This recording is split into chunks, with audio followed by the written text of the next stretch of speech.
They weren't just flashes in the pan, but they weren't around long enough to become household names either. These are the wrestlers who stayed for a stretch, wrestled multiple matches, and then slipped off the radar. No big send-off, no big push, but still part of the Portland Sports Arena's long and wild legacy. I'm your host, Frank Culbertson, and this is Portland Wrestling Obscurities, forgotten, brief, and barely remembered. December 1968. Vic Rosettani made a quiet entrance into the Portland Sports Arena. Just 3 matches, and then gone. He wrestled the time limit draws against Sandy Barr and Luigi Macera, 2 tough workhorses in the territory. And then he notched a win over a rising Tom Andrews. Not bad for a 1-month stay, but that's just the Portland snapshot. Rosettani was much more than a quick stop in Oregon.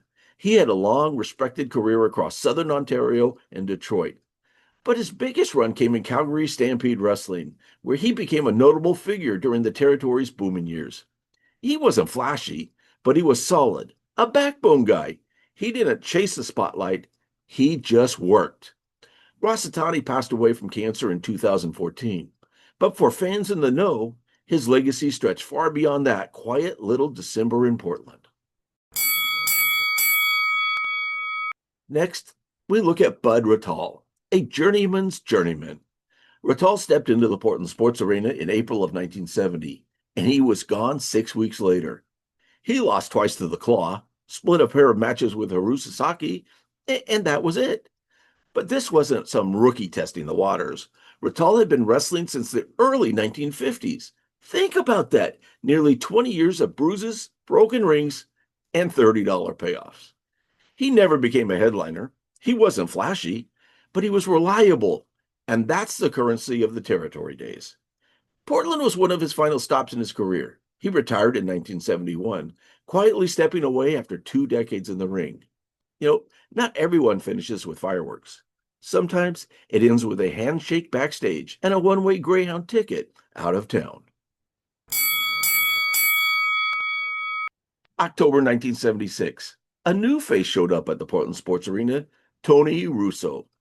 He walked in and shocked everyone by defeating Jay Youngblood in his debut.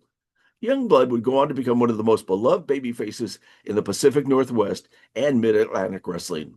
Russo? Well, not so much.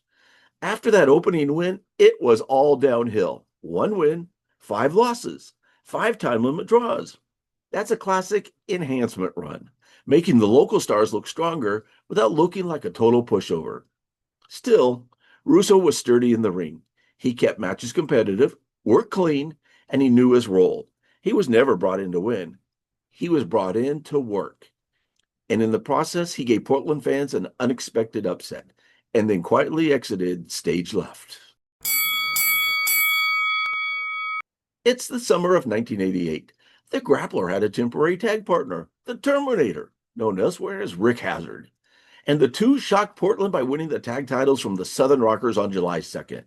1 week later, they lost the belts back, and the Terminator was gone. See, this wasn't just a short run. This truly was a vacation. Hazzard was just visiting Portland. The Grappler, who knew him from the World Class days, gave him a quick spotlight moment. Hazzard started as a wrestler in World Class, but quickly found more work as a referee. Occasionally, he'd wrestle as Ricky Branch, but he was never built for main events. But Rick Hazzard was built for wild stories. On a New Japan tour, he went out drinking with Scott Hall and Kevin Von Erich. The trio urinated on a wall in an alley. Unfortunately, the wall belonged to a building controlled by the Yakuza. That night, Hazzard was followed back to his hotel and stabbed 17 times. Somehow he survived. No major arteries had been hit, but his wrestling days were effectively over. 1 week in Portland, 1 wild life, and 1 more obscurity with a hell of a punchline. Vic Rosettani was a star elsewhere. Bud Rattal wrestled longer than some fans have been alive. Tony Russo beat Youngblood once. And the Terminator? He got gold in Portland and steel in Tokyo. This is why we do it. The footnotes deserve their flowers too. Hey, the show is inspired by the Encyclopedia of Portland Wrestlers by Mike Rogers, available now on Amazon. New episodes drop every Tuesday and Friday. follow us on Spotify, Apple Podcast, or wherever you dig up your wrestling history. Hit that bell and don't miss the next oddball entry from the archives of Portland Wrestling.